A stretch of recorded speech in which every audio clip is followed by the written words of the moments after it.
Hello and welcome, dear viewers of Zarin International Television. I am Sandra Smith and I'm here to bring you the latest news for this hour. The Eurasia newspaper wrote in an article that after the Taliban came to power, Uzbekistan is seeking access to South Asian markets through Afghan territory. The article added that Uzbekistan has also signed several agreements with the Taliban in various fields to achieve this goal. One of the main objectives of these agreements is stated to be increasing the trade volume between the two countries to $3 billion. And Amin Ahmadi, a law professor, says Afghan women can sue Cheryl Bernard, Zalmay Khalilzad's wife, and the Taliban's denial of gender apartheid. He wrote that Mrs. Bernard justifies and denies the Taliban's gender apartheid.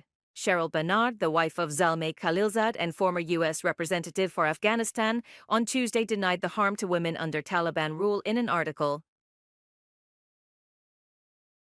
Mullah Akhtar Mohammad Mansour, the second leader of the Taliban, was killed 9 years ago today by an American drone in Balochistan, Pakistan, while returning from Iran. During Mansour's leadership, the Taliban managed to establish good relations with regional countries. Taliban intelligence has arrested Maulawi Bashir Ahmad Hanafi, a prominent cleric from Helmand and supporter of girls' education, one day after his return from Egypt. A member of Mr. Hanafi's family confirmed that Maulawi Bashir Ahmad Hanafi has been imprisoned in Lashkargah for the past 8 days. It has been said that the reason for his arrest is still unclear. This is the second time the Taliban have imprisoned this cleric. In other news, sources say that Taliban intelligence has arrested Maulawi Abdul Qadir Khanit in Kabul. Abdul Qadir Khanit is a cleric critical of the Taliban. There are no details available about the conditions of his detention or his health. Shehbaz Sharif, the Prime Minister of the country, said in a conversation with journalists that Saudi Arabia could serve as a neutral venue for talks between Pakistan and India. The Prime Minister of Pakistan emphasized that the issues of Kashmir, water, trade, and tourism will be key points in the discussions between Pakistan and India. Sharif stated that negotiations in China would never be accepted by India, but we can hold these talks in Saudi Arabia or the UAE as neutral countries.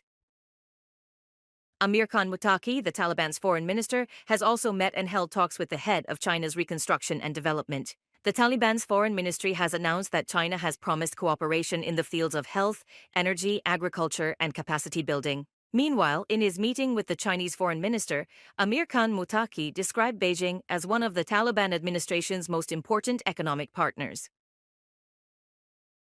The Chinese foreign minister has announced that Pakistan and the Taliban have agreed to soon send ambassadors to each other's countries. Wang Yi said that China welcomes this development and will continue to support the strengthening of relations between Afghanistan and Pakistan. In a statement, the Chinese Foreign Ministry wrote that the Taliban in Pakistan have expressed their willingness to elevate the level of diplomatic relations. Benjamin Netanyahu, the Prime Minister of Israel, while emphasizing the need to confront the Islamic Republic, has also said that he would welcome an agreement that puts an end to uranium enrichment in Iran. Netanyahu, rejecting any disagreement with Trump, has spoken of the coordination between Israel and the United States in confronting the Islamic Republic's nuclear program.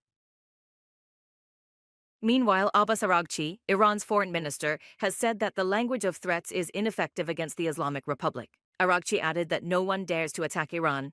In an interview with Al Alam Network, Iran's foreign minister also described the disagreement with the United States over uranium enrichment as fundamental. Araghchi also called Europe's threat to activate the snapback mechanism an illogical action without any legal basis and warned that Europe must accept the consequences of implementing the snapback mechanism. Pakistan's foreign ministry has ordered another Indian diplomat to leave the country within 24 hours. According to media reports, India has also accused a Pakistani diplomat in New Delhi of espionage and has issued an order for his expulsion. In a statement, Pakistan's foreign ministry wrote that it had summoned the chargé d'affaires of the Indian embassy in Islamabad and shared this matter with him. An Egyptian fisherman who had smuggled more than 3,000 migrants across the border in several illegal operations has been sentenced to 25 years in prison. The UK National Crime Agency announced that Ahmed Obaidi, a 42-year-old resident of Britain, was involved in human trafficking operations from North Africa to Italy between October 2022 and June 2023, some of whom also came to Britain. Obaidi is the first person in Britain to be convicted of involvement in human trafficking across the Mediterranean Sea from Africa to Italy. Thank you, dear viewers, for your continued support. You can watch Zarin TV on Avdim Procast, Jlwiz, Zarin TV app, and our social media platforms. Until next time, may you be held in the peace and mercy of the divine. Take care, and may blessings always follow your path.